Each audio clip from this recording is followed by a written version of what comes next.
Alam nyo ba na maraming sikat na OPM artist noon ang walang apelyido? Sila yung mga pangalan lang ang ginagamit pero sobrang tumatak sa industriya. Ito ang Kaalaman Studios. Huwag pa rin kalimutang i-like, share, comment at subscribe at i-click ang notification bell para updated ka sa mga bagong kaalaman.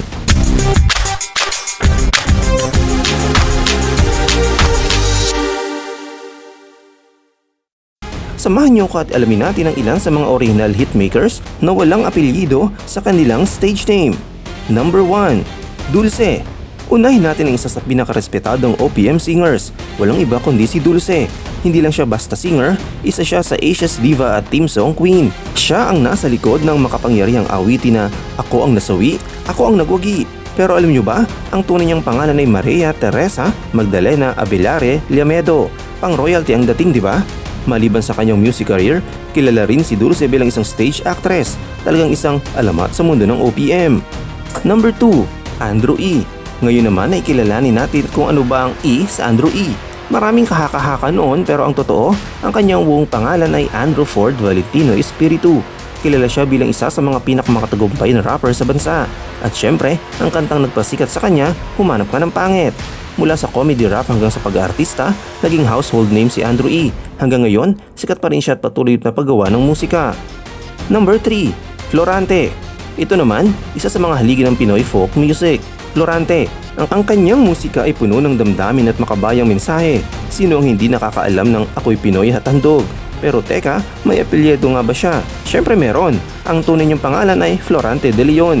Isa siya sa mga musikero na ginamit ang kanyang talento upang ipahayag ang damdaming Filipino sa pamamagitan ng awitin. Number 4. Banig. Bago pa man sumikat si Charis Pempenko, may nauna ng Pilipinong sumikat sa international scene, si Banig. Pero alam niyo ba ang tunay niyang pangalan ay Josephine Roberto? Bata pa lang siya, bumida na siya sa ambagong kampiyon at kalaunan lumaban sa Star Search sa Amerika kung saan siya inanalo sa junior category. Isang pambato ng OPM sa international stage. Number 5. Lilet. Isa sa mga sumikat noong 80s ay si Lilet. Siguradong narinig niyo na ang kanyang mga awitin tulad ng Kaibigan Lang Pala at Kahit Bata Pa.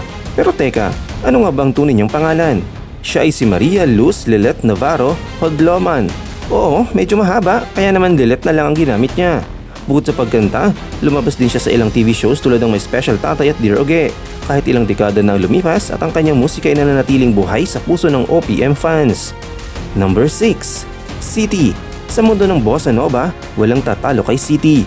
Alam nyo ba na minsan niyang biniro na hindi siya pwedeng makatuluyan ng model actor na si John Hall kasi magiging City Hall. Pero seryoso, siya ang nagdala ng bossa nova sa mainstream Pinoy music scene. Ang kanyang smooth at relaxing voice ay tumatak sa maraming Pilipino. At hanggang ngayon, isa pa rin siya sa mga pinakasikat na OPM singers sa genre na ito. Ang daming mga OPM legends na mas kilala natin sa kanilang mononame stage names. Kaya naman, kung may isa kang paborito sa kanila, i-comment mo na yan sa comment section at huwag pa rin kalimutang i-like ang video na to, mag-subscribe sa Kaalaman Studios at i-click ang notification bell para sa mga bagong kaalaman.